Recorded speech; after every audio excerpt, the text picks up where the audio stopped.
Nataka nikupe siri nyingine ya kubarikiwa kwenye ulimwengu wa roho. Ukisoma Mwanzo 27 tukianza mstari wa 3, neno la Mungu linasema hivi: basi na kuomba, chukua uta wako, podo lako na upinde wako, ukaende nyikani uniwindie mawindo, ukaniandalie chakula kitamu namna ile niipendayo, ukaniletee, ili nile na roho yangu ikubariki kabla sijafa. Kwamba uende ukawinde, alafu ukirudi unitengenezee chakula kitamu namna ile niipendayo. Watu wengi tunashindwa kuielewa hii siri ambayo imefichwa kwenye hili neno. Sawa, amekwenda vitani, lakini wakati huu kitu ambacho kinampa baraka si namna ya uwindaji wake, ni namna ya kujua kupika chakula. Yaani kwamba shujaa wa kuwinda wanyama wakali, kinachotakiwa kumpa baraka sasa hivi ni upishi wa chakula kitamu. Hii imekaaje?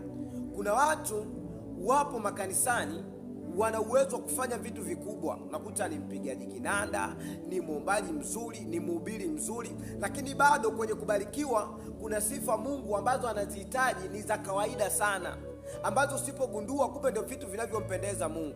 Unaweza kawa ni mpigaji mzuri wa kinanda, kumbe Mungu anataka kubarikiwa kwako wewe ujue na kufagia kanisa, ujue na kudeki vyoo vya kanisa. Unaweza ukajua kwamba kile cheo chako, ule uwindaji wako, zile nguvu zako ndizo za kukupa baraka. Kumbe kitendo cha kujua kupika tu chakula kizuri, raza ya mzee, raza ya Mungu anayoipenda, ndipo kwenye baraka zako. Kwa hiyo unatakiwa uangalie unashiriki vipi kwenye yale mambo madogo ambayo yanampendeza pia Mungu. Hata kama kweli wewe ni mpigaji unategemewa, hata kama kweli wewe ni mhubiri unategemewa, labda ni kijana hapo kanisani upo vizuri, je, yale mambo madogo madogo unaweza kuyafanya? Utumishi mdogo mdogo ndio Mungu anaweza akakuinua.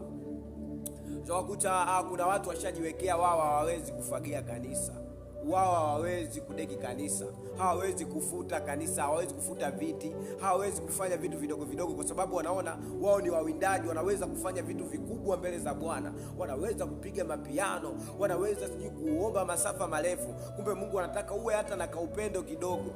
Kwa hiyo lazima tujue kwamba kuna radha ambayo anaipenda Mungu, alafu kuna radha ambazo tunaweza tukafurahisha watu wengine.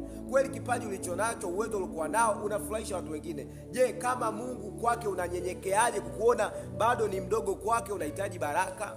Kwa hiyo angalia radha anayopenda Mungu na ukafanye katika kanisa lako, katika huduma yako. Mungu atakubariki. Barikiwe sana mtu wa Mungu.